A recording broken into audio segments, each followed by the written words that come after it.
After hosting his birthday party, I found out he left early to see her. When I called him, he said, "You're just my foundation. She's my future." I sent her a full wedding album and the credit card charges he lied about. The next time they met, she slapped him and then, I'm Claire. I was married to Travis for 9 years. We were together a total of 12. I'm not the kind of person who usually tells personal stuff online. But this one, I can't keep in. Let me tell you what really happened. Travis had just turned 40. I wanted to do something special for him. We'd had a rough couple of years, his job stress, my health issues, a miscarriage that nearly tore us apart. But I thought we were getting through it. I still believed in us. So, I planned a surprise birthday party. Not just a dinner, an actual event. I rented out a private room at a downtown bistro. I invited people from his job, his high school friends, even his brother from Phoenix. I made a playlist of all his favorite songs from the past 20 years.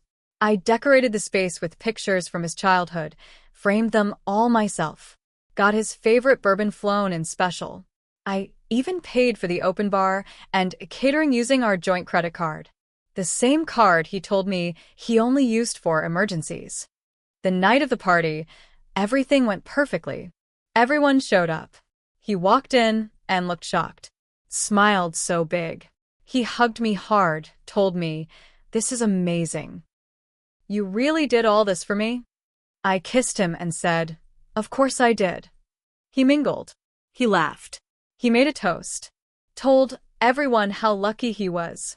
"Claire's been my rock through everything," he said. "No one else I'd rather grow old with." Around 9:15 p.m., he leaned in and whispered, "Hey, my head's killing me. I think I'm gonna dip out early. You okay to wrap things up?" I offered to go with him. He told me no, he didn't want me to miss my own party. That he just needed some sleep. So I stayed behind. Cleaned up. Thanked guests. Took pictures with his friends. I paid the final bill. I got home around 11:30 p.m. He wasn't there. At first, I thought maybe he fell asleep at a friend's place. Or maybe he went for a walk. I called him. No answer. I waited 20 minutes. Called again. Still no answer. At 12:04 a.m., he picked up. I remember the exact time because I was staring at the clock, stomach twisted. "Hey," I said. "Where are you?" Long silence. Then he sighed. "Claire, don't do this." "Do what?" "This needy thing. You always do this when I just need space. You left your own party early. I just want to know you're okay." He paused. Then he said it, calm, like it was no big deal. "You're my foundation. You've always been that. But she's my future." I couldn't speak. I just froze. Then I hung up. I sat there, in our bed, staring at the wall. The birthday decorations were still in my car trunk. I didn't cry. Not yet. Instead, I opened my laptop and logged into our credit card account. The charges hit me one after another. $728, Hotel Ivy, Minneapolis. 2 nights. $243, dinner at a steakhouse in Omaha. $386, spa package. 2 guests. $192, Victoria's Secret. $5,212, jewelry store. All in the last 3 months. He said he barely used the card. He was using our money, our savings, to treat her. I saw red. I opened our wedding album, the one I had professionally printed. It was still in the box under our bed. I scanned every page into a PDF. Photos of us laughing, dancing, holding each other. Photos I had looked at during hard times to remind myself why I stayed. Then I found her on Instagram.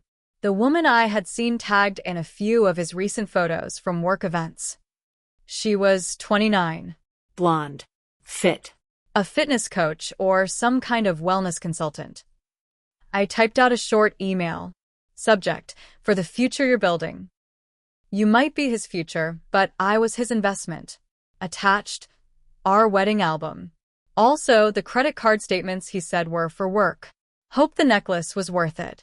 Then I hit send. I didn't expect to hear back. I didn't care. But 2 days later, I got a message from one of Travis's coworkers, someone I'd invited to the party. He called me, kind of whispering like he didn't want to be overheard. Claire, did something happen? Why? Because Travis just came back from lunch with a welt on his cheek and looked like someone ran over his dog. Turns out, she asked to meet him for drinks. Picked a public bar. Told him she wanted to talk. He showed up all smug, probably thinking she was going to tell him she wanted to be official. Instead, she slapped him, right in front of the bartender. Then she handed him a manila envelope. Inside, printed copies of the credit card statements and our wedding album. She said, "I hope you two had a nice honeymoon in Chicago. Your wife did a beautiful job organizing the photos." Then she left. Travis called me 3 times that night. I didn't answer. That was just the start. After that slap and envelope incident, everything around Travis started to crumble, but he didn't know the half of what was coming. I wasn't done. 2 days later, I went to see a lawyer. Not just any lawyer. I went to Meredith Pike. She's known in Des Moines for ripping cheaters in half and making sure their exes get every last penny. She looked over the credit card statements, shook her head, and said, "We can work with this." She asked if I wanted alimony or revenge. I said, "Both." While Meredith filed for divorce, I quietly started pulling every document with my name on it. Car titles, bank statements, retirement plans. Travis always thought I didn't pay attention to money. He was wrong.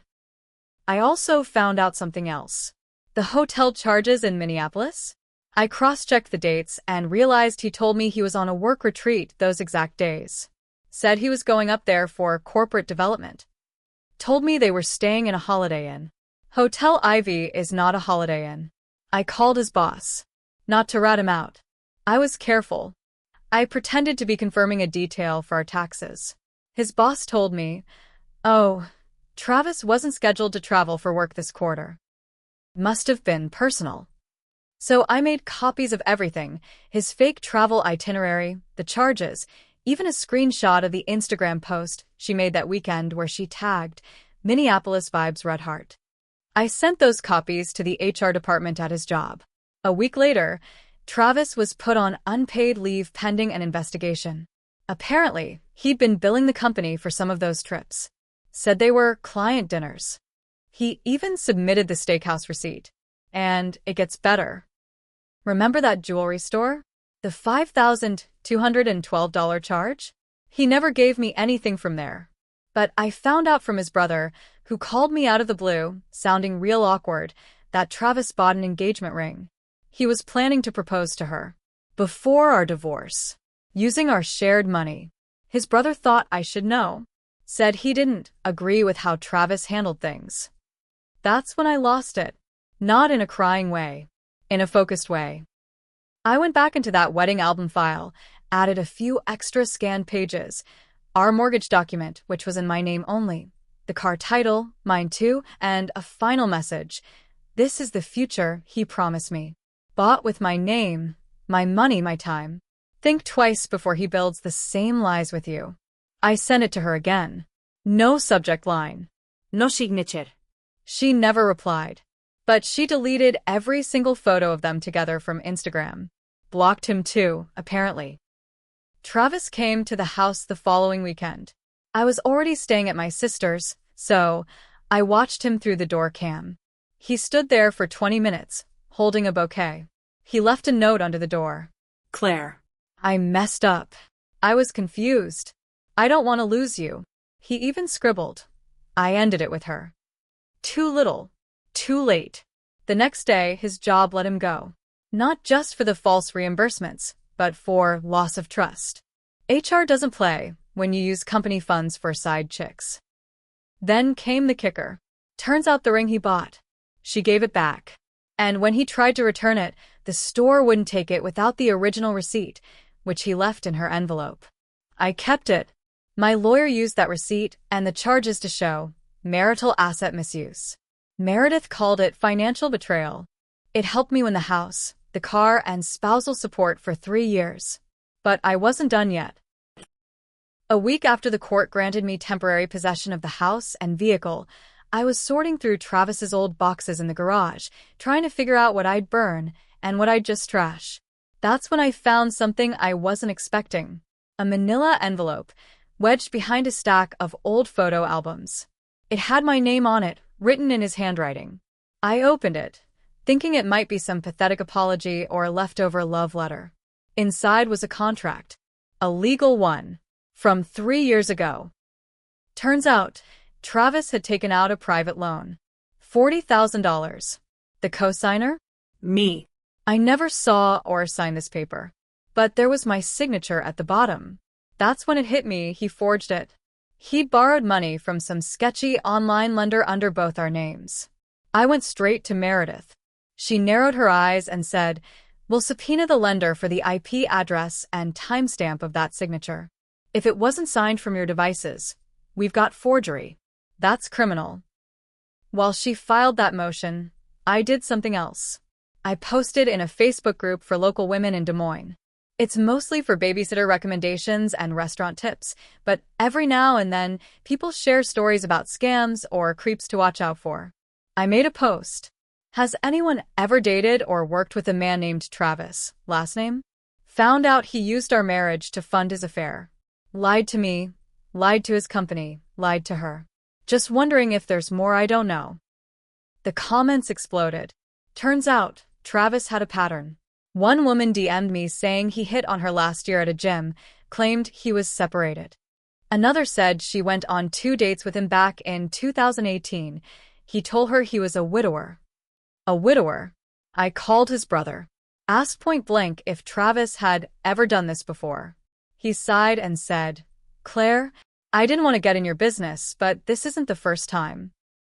Apparently, before we were even married, Travis had gotten another girlfriend pregnant. Then disappeared. Paid her off with $5,000 and convinced her to keep it quiet. His brother only knew because he helped wire the money. So I hired a private investigator. Took only a week to find the woman. She lived 2 towns over. Had a 7-year-old son, named Jackson, which was the name Travis and I had picked out if we ever had a boy. My stomach dropped. I reached out to her, cautiously. Told her who I was and what I knew. She was quiet. Calm. Said she'd always suspected he was lying, but she didn't have the money to fight him. She thanked me. 2 days later, she filed for retroactive child support. And she named Travis publicly in her court petition. Now he was facing back payments for 7 years of missed support, interest, and penalties. Nearly $30,000. His lawyer tried to settle fast, but she wasn't playing nice. She wanted every cent. I backed her the whole way. Meanwhile, the results from the subpoena came back. That $40,000 loan? Signed from a device located at Travis's old office IP address.